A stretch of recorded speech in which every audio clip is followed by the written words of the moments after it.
Hello বন্ধুরা, তোমরা শুনছো হাসির গল্প। আজকের গল্প স্বপন বুড়োর লেখা ভাল্লুকেও ভেজাল। একরকম অচেনা শহরে হঠাৎ পিছন থেকে পিকলু বলে ডাকতে শুনে সে হোঁচট খেতে খেতে কোনো রকমে দাঁড়িয়ে পড়ল। তারপর উল্টো দিকে ফিরে চারদিকে ভালো করে তাকিয়ে দেখলে হাঁকটা আসছে কার কাছ থেকে। আরে, থপ থপ করে মূর্তিমান ঘটোৎকচ এগিয়ে আসছে যে। ঘটোৎকচের আসল নামটা পিকলুরা সবাই যে ঠিক কবে থেকে ভুলে গিয়েছিল সে কথা আর মাটি খুঁড়ে জানা যাবে না। এমনিতেই ছেলেটার উঁচু লম্বা বলিষ্ঠ দেহ আর ওই রকম থপ থপ করে হাঁটা দেখে সবাই তাকে অন্য রকম মনে করত। তার ওপর যে বছর স্কুলে সে ঘটোৎকচের পাট নিয়ে বাঁশের তৈরি স্টেজটাকে আচমকা ভেঙে ফেললে, সেই থেকে তার বাবা মায়ের দেওয়া নামটা ছেলের দল একেবারে বেমালুম ভুলে গেল আর সরাসরি ঘটোৎকচ বলেই তাকে ডাকতে শুরু করে দিল। ঘটোৎকচ আদৌ তাতে চড়ত না, ওইটাই যেন তার আসল নাম। এভাবেই ছেলেদের কৌতুককে সে সহজভাবে গ্রহণ করেছিল। মান্ধাতার আমলে সেই ঘটোৎকচ ওকে দেখতে পেয়ে যেন হাতের মুঠোর মধ্যে চাঁদ খুঁজে পেলে। একেবারে লুপে নিয়ে ওকে, যেমন নাকি পাঠশালার ছেলেরা পাকা পেয়ারা লুপে নেয়, বললে, আরে পিকলু, তুই এই শহরে এলি কোথা থেকে? পিকলু উত্তর দিলে, খুব ভালো এসেছি, কিন্তু ঘটোৎকচ, এই অজানা শহরে তুই কি করছিস? ঘটোৎকচ হো হো করে হাসতে লাগলো, বলল, আমাদের আবার জানা অজানা, আমরা সারা দেশে শহরে শহরে ঢু মেরে বেড়াই। পিকলু জিজ্ঞেস করে, কিন্তু কাজটা কি শুনি? ঘটোৎকচ তার চোখ দুটো নাচিয়ে মিটিমিটি হাসল।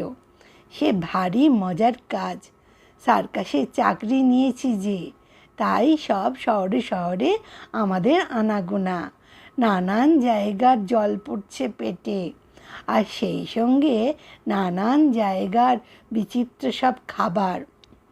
যেমন খাবার খাই আর তেমন জল খাই, দারুণ খিদে পায় তো, কাজেই সব হজম হয়ে যায়। কিন্তু সার্কাসে তোর কাজ কি? পিকলু অবাক প্রশ্ন। ঘটোৎকচ উত্তর দেয়, আমার কাজটা ভারী রগড়ের। একটি মোটা ভাল্লুককে নিয়ে খেলা দেখাতে হয়। ভাল্লুকটা কখনো তালে তালে নাচছে, কখনো মধু খাবার জন্য আবদার করছে, কখনো কেঁপে জ্বর আসছে তার, আবার পর মুহূর্তেই সোজা বুক চিতিয়ে দাঁড়িয়ে যেন বক্তৃতা দিচ্ছে। পিকলু উৎসাহিত হয়ে বললে, খুব মজার ব্যাপার তো, আমায় দেখাবি তোদের ভাল্লুকের খেলা? দেখাবো বই কি, সার্কাসের দলে আমার কীরকম খাতির দেখবি, তোকে একেবারে বক্সে বসিয়ে দেখাবো, তখন বুঝবি আমার কেরামতিটা। চল, আমাদের ডেরাটা আগে দেখে আসবি। সত্যি পেল্লায় কাণ্ড বলতে হবে। শহরের এক প্রান্তে নদীর ধারে বিরাট তাঁবু পড়েছে, ছোট বড় মাঝারি আরও অনেক তাঁবুও আছে। বড় তাঁবুর ভেতর জানোয়ারগুলো থাকে, আর যারা খেলা দেখায় তারা থাকে ছোট ছোট তাঁবুগুলোর ভেতরে। সার্কাস অঞ্চলে ঢুকে ঘটোৎকচের যার সঙ্গেই দেখা হয় একেবারে দারুণ হুল্লোড় করে পরিচয় করিয়ে দেয় পিকলুর সঙ্গে।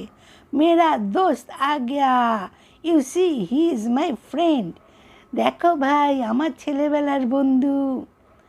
আনন্দের আতিশয্যে কখনো বলছে হিন্দি, কখনো ইংরেজিতে, আবার কখনো বাংলায়। তারপর পিকলুর কানে কানে কইলে, বুঝলি পিকলু, আজ যা একখানা ভাল্লুকের খেলা দেখাবো। পিকলু বললে, সে তো বুঝলাম ঘটোৎকচ, কিন্তু তোর সেই মজাদার ভাল্লুকটা কোথায়, সেটা আমাকে আগে দেখা। ভালো কথা, আঁচড়ে কামড়ে দেবে না তো? শুনে ঘটোৎকচ হো হো করে হাসতে লাগলো। আমি সঙ্গে রয়েছি, তোর ভয়টা কি শুনি। দুজনে গিয়ে হাজির হলো মস্ত বড় এক ভাল্লুকের খাঁচার সামনে। ঘটোৎকচকে দেখে ভাল্লুকটা আনন্দে নৃত্য শুরু করে দিল। পিকলু বললে, ভাল্লুকটা তোকে ভারী চেনে দেখছি। দেখেই একেবারে নাচতে শুরু করে দিল। ঘটোৎকচ বললে, নইলে আর আমার পোষা ভাল্লুক কিসে, জানিস কথা বললে বোঝে। তুই যদি কিছু খেতে দিস তাহলে তোর সঙ্গে দিব্যি ভাব হয়ে যাবে। পিকলু শুনে খুব মজা পেল। বললে, হ্যাঁ নিশ্চয়ই খেতে দেব। তোর ভাল্লুক কী খেতে ভালোবাসে বল? শুনেছি ভাল্লুক মৌচাকের মধু খেতে খুব ভালোবাসে। হ্যাঁ, ভালো কথা, একটা বইয়েতে পড়েছি মৌমা খেতে ভাল্লুক খুব ভালোবাসে। আরে রেখে দে তোর বইয়ের লেখা, ঘটোৎকচ হুঙ্কার দিয়ে উঠল। আমার কাছে সব শুনে নেই। ভাল্লুক সব কিছু খেতে ভালোবাসে, মানে তুই যা যা খেতে ভালোবাসিস সব খাবার। বলিস কি, ভাল্লুক সব খেতে ভালোবাসে? কচুরি, সিঙাড়া, গরম জিলিপি সব? একেবারে বিলকুল। ঘটোৎকচ চোখ নাচিয়ে একেবারে অভিজ্ঞের হাসি হাসতে থাকে। তারপর নিজের ঠোঁট চেটে বলে, একেবারে মানুষের মতো, যা দিবি সব গবাগব খেয়ে নেবে, এতটুকু মুখ বাঁকাবে না। আমি তাহলে দোকান থেকে কিছু টাটকা খাবার নিয়ে আসি? পিকলু খুবই উৎসাহিত। হ্যাঁ, একেবারে তিনজনের মতোই আনিস।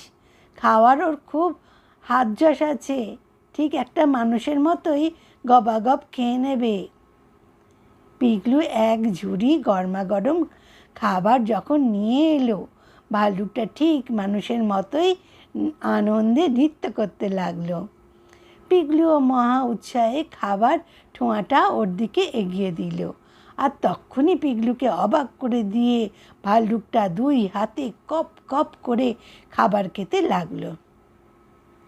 পিকলু আনন্দে হাততালি দিয়ে উঠল, বাহ, দিব্যি মানুষের মতো খাচ্ছে কিন্তু তোর ভাল্লুকটা। ঘটোৎকচও কম উৎসাহিত হয়ে উঠল না। বললে, হ্যাঁ মানুষের মতোই তো। কীরকম ট্রেনিং দিয়েছি আমি, একেবারে মানুষও বলতে পারিস। হঠাৎ পরিতৃপ্ত ভাল্লুকটা ঢেকুর তুলল। পিকলু চোখ বড় বড় করে শুধালো, তোর ভাল্লুক দেখছি পেট ভরলে মানুষের মতো ঢেকুর তোলে। একটু বাদে ভাল্লুকটা গলা উঁচিয়ে মানুষের ভাষায় বললে উঠল, জল। পিকলুর চোখে মুখে পরম বিস্ময়। ঘটোৎকচের মুখের দিকে তাকিয়ে সে বলে, তোর ভাল্লুকটা দেখছি ঠিক মানুষের মতো কথা বলতে পারে। ঘটোৎকচ বিজ্ঞের হাসি হেসে উত্তর দিলে, হুঁ, সব শিখিয়েছি যে। বাংলাও শিখিয়েছিস ভাল্লুককে? ঘটোৎকচ বললে, নয়তো কি, কাজের সুবিধার জন্য কত কিছু করতে হয়। এইবার ভাল্লুকটা করলো কি, সহসা তার মুখ থেকে মুখোশটা খুলে ফেললে। কি আশ্চর্য, ভেতরে একটা মানুষের মুখ। পিকলুর চোখ তখন কপালের ওপর উঠেছে। বললে, ঘটোৎকচ করেছিস কি, একটা মানুষকে দিব্যি ভাল্লুক সাজিয়ে রেখেছিস? ঘটোৎকচের মুখে তখন বিজ্ঞের হাসি। সে বললে, সার্কাস চালাতে গেলে অনেক কিছু করতে হয়। আমাদের পুরনো ভাল্লুকটা মারা গেছে, কিন্তু তাই বলে সার্কাসের খেলা তো বন্ধ থাকতে পারে না। না, প্ল্যানটা কিন্তু আমারই। দিব্যি মানুষটাকে ভাল্লুকের পোশাক পরিয়ে নিয়ে খেলা জমিয়ে তুলেছি। সার্কাসের ম্যানেজারও আমার কাজ দেখে ভারী খুশি, 25 টাকা মাইনে বাড়িয়ে দিয়েছে। তাছাড়া ভাল্লুকের পরিচর্যা করার ঝামেলাটা কমে গেছে। বিশ্বম্ভর আমাদের সঙ্গে বসে দিব্যি ডাল ভাত খায়। বিশ্বম্ভর মাথা দুলিয়ে বললে, হ্যাঁ বাবু, বড্ড খিদে পেয়েছিল, তিনজনের খাবারটাই একাই সেরে দিয়েছি। আপনার জয় জয়কার হোক। কাণ্ড দেখে পিকলু একেবারে তাজ্জব বনে গেছে। খাদ্যে ভেজাল, ওষুধে ভেজাল, মাছে আলতা মাখানো, এসব ওরা জানে, আর কোনো বইয়েতেও পড়েনি। পিকলু জিজ্ঞেস করলে, এই রকম করে তুমি দিনের পর দিন ভাল্লুক সেজে খেলা দেখাচ্ছ? বিশ্বম্বর শুনে হি হি করে হেসে উঠল। জবাব দিলে, বাবু ঝামেলা তো কিছু নেই, দিব্যি পোশাকটা পরি আর সন্ধেবেলা ভাল্লুকের নাচ দেখাই। রোজ 5 টাকা করে নগদ পাই। তাছাড়া সার্কাসে হেঁসেল থেকে কোনো না কোনো 150 টাকার ভাত খাই। আমার দিব্যি পুষিয়ে যায়। আর ভেবে দেখুন বাবু, সার্কাস কোম্পানিরও কত সুবিধে। একটা ভাল্লুক পোষা কি সোজা কথা? হাতি পোষার চাইতেও শক্ত। কথায় কথায় ভাল্লুকের জ্বর সামাল দেবে কে? ভাল্লুকের আঁচড় কামড় আছে। তাছাড়া কোথায় মৌচাকের মধু, কোথায় মহুয়ার রস, এসব যোগান দেবে কে শুনি? বাঘ সিংহ মাংস পেলেই খুশি, কিন্তু ভাল্লুক তো তা নয়। পিগলু বললে, তাই বলে ভাল্লুককে ভেজাল? বিশ্বম্বর হাসতে হাসতে জবাব দিলে, মানুষ ভাল্লুকের নাচ দেখে দর্শকরা বেশ খুশি, বুঝলেন বাবু? গল্পটা এখানেই শেষ হলো। কেমন লাগলো জানিও। সবাইকে শেয়ার করে দেবে, সাবস্ক্রাইব করে দিতে বলবে সবাইকে। ধন্যবাদ।